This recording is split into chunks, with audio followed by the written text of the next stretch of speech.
Oi, gente, está no ar o programa Tudo Mais e hoje eu vim aqui até MK. Vou conversar com uma pessoa super bacana e o nome dele é Pedro Geraldo. Como assim, gente? Vocês não conhecem Pedro Geraldo? Claro que conhecem. Antes de eu subir, roda minha vinheta.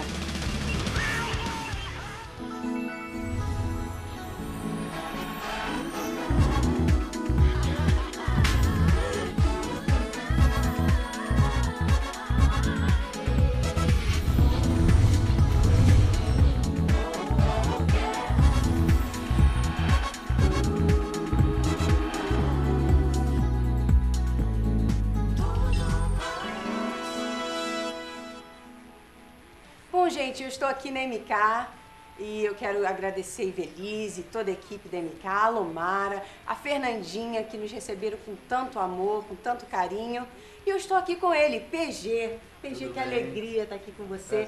Olha, eu quero já começar o programa dizendo que eu sou uma admiradora do seu ministério, amo os seus hinos, as suas canções, e é muito bom para mim estar aqui fazendo essa entrevista com você hoje.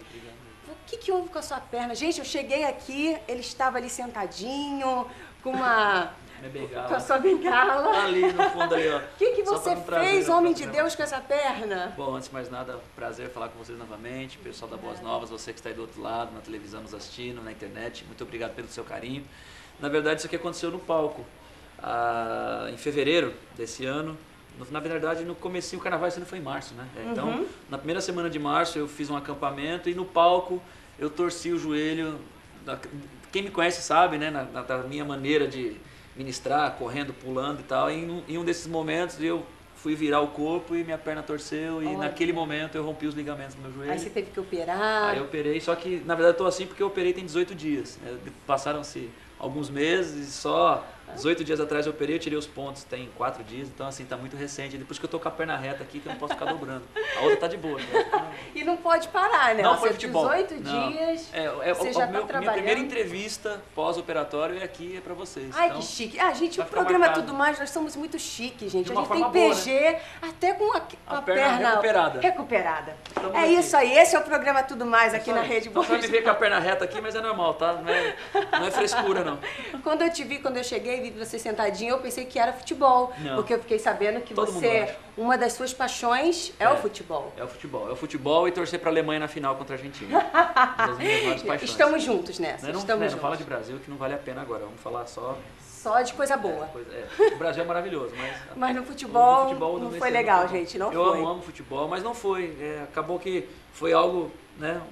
Um problema de trabalho que acontece, né? Aconteceria de qualquer forma. Então, mas tá tudo bem, tô me recuperando, tudo otimamente. E o futebol vai esperar algum tempo ainda. Esperar um pouquinho mais, né? Futebol só depois de 8 meses. Você já jogou num time lá em São Paulo? Na verdade, Quando assim, eu cresci, né? Eu sempre gostei muito de música. Eu comecei a fazer aula de violão com 7 anos de idade. E eu fui trabalhando isso, só que eu sempre gostei muito de esportes. Na verdade, na escola, quando a gente começa, tem aquela, não sei se hoje vale tanto como prova, na minha época valia, mas educação física. Então eu sempre gostei muito de basquete. Né? Eu sou fã de NBA, por exemplo, amo ficar vendo, fui já na NBA, assistir jogos no ginásio dos Estados Unidos e sou fãzão de futebol. Pode estar jogando, sei lá, 15 de qualquer coisa e o José das contas eu estou assistindo. Mas naquela época eu comecei a me envolver com o futebol porque os amigos do bairro, a gente jogava na rua e tal, você precisa fazer o teste no time. Eu morava em Batatais, é uma cidade onde eu morei a minha infância e a minha adolescência toda. Morei lá por 11 anos, cheguei lá muito cedo. E ali naquela região, é uma região perto de Ribeirão Preto, que é uma cidade muito conhecida, muito rica ali, né, nas suas empresas, inclusive os times de futebol. Tem o Botafogo de Ribeirão Preto, comercial. E fiquei algum tempo jogando ali, ganhei algumas medalhas com o time e fiz até teste no Botafogo, acabei passando na época, mas não segui nada. Passei no teste, mas minha mãe na época, meu pai ficou doente, né? Na época meu pai teve um problema muito sério e tal, e ele acabou ficando enfermo, acamado, e eu desisti. Minha mãe não quis que eu ficasse, acabei não ficando, mas meus amigos seguiram. Eu tenho amigos que na época nós jogávamos juntos, foram jogar no Corinthians, depois foram jogar no Atlético Paranaense, foram campeões brasileiros na época, e eu continuei jogando futebol só com os amigos de rua, como hobby. E voltei pra música. Quando meu pai faleceu, eu tinha 14 para 15 anos, meu pai faleceu, e o sonho do meu pai era me ver um músico formado, um cantor, a gente sempre cantava, minha família é muito grande, de descendência italiana, então todo final de semana tinha a famosa massa em casa. Ah, assim, descendentes de italianos? Eu também, então eu te então, muito entendo. prazer, então, Eu entendo a família Fala italiana, alto fala pra caramba, alto, exatamente. muito Você vê alto. que eu sou muito básica, né? Quando eu falo, eu percebi. é mais ou eu menos me acostumar um a falar eco. mais. Eu tentei me acostumar a falar mais baixo, até por isso tudo, Isso, entrevista, a gente tem um isso. contato com tanta gente, porque em casa normalmente a gente fala assim. A gente fala gritando, igual. Tem umas amigas minhas que elas iam lá em casa e falavam assim, Nayane, poxa, parece que você briga com a sua irmã. Mas é exatamente não assim, é? Parece que a gente tá brigando. Você passa na frente da minha casa meia-noite, o povo parece que tá brigando. Pô, mas não, gente, a gente se ama, é o jeito italiano de ser. Exatamente, o jeito italiano de ser. Quantos anos você se converteu? Eu converti com 17 anos. 17 anos. E você Esse não ano- nasceu num lar evangélico? Não, eu nasci num lar cristão, mas não protestante, não Entendi. evangélico. Né? Um lar onde a gente acreditava que Jesus Cristo era o Filho de Deus, mas na verdade, às vezes a gente... muitas pessoas vivem isso, até hoje inclusive, até um testemunho interessante. Porque a gente muitas vezes acredita num Deus que está morto, que a gente crê que Ele vive, que Ele é ressurreto, mas muitas vezes nas nossas atitudes, na maioria das vezes, a gente coloca Ele como um Deus morto. Porque não adianta nada você crer num Deus que ressuscitou, mas você ter a atitude de um Deus que está morto. E tem muitas pessoas vendo isso, que vai na igreja, que faz tantas, que comunga na igreja, que está lá em comunhão com os irmãos, comungar, na verdade é comunhão, né? Essa palavra comungar, que tem a comunhão com os irmãos, que toma a ceia, que faz isso e aquilo e tal, mas tem uma atitude promíscua, enganosa, pessoas que traem suas famílias, seus maridos, suas esposas, os seus amigos, a sua empresa, né? Em tantas situações, nota fria, sei lá, tantas coisas. Então assim, e eu vivi uma época muito conturbada por conta disso, né? Eu comecei a fumar, me envolver com drogas. Isso depois que você se converteu? Isso foi... Não, isso antes, né?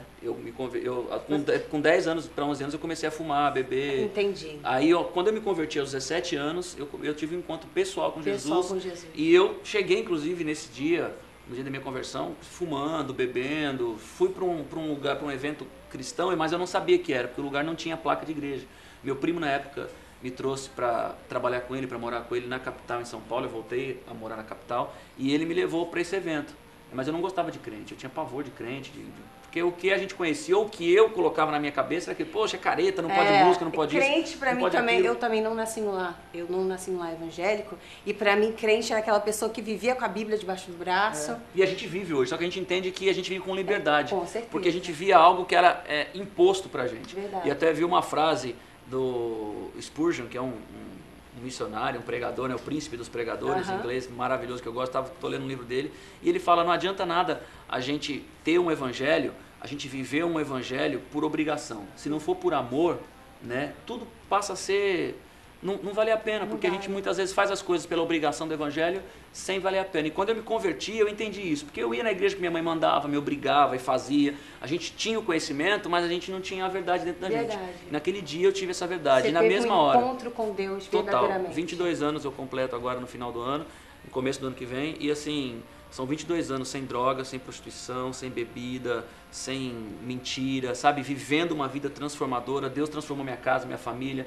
Deus me deu uma família, transformou, trouxe a minha mãe de volta, né, para o lar, para Jesus.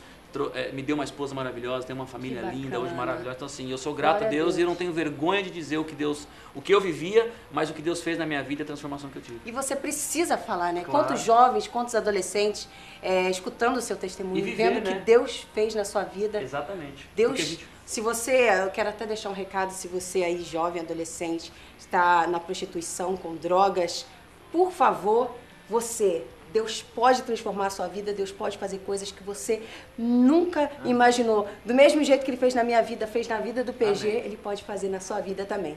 Eu vou aproveitar, PG, tá muito gostosa a nossa conversa, mas nós vamos para o rápido break e já já a gente volta. Deus Criador.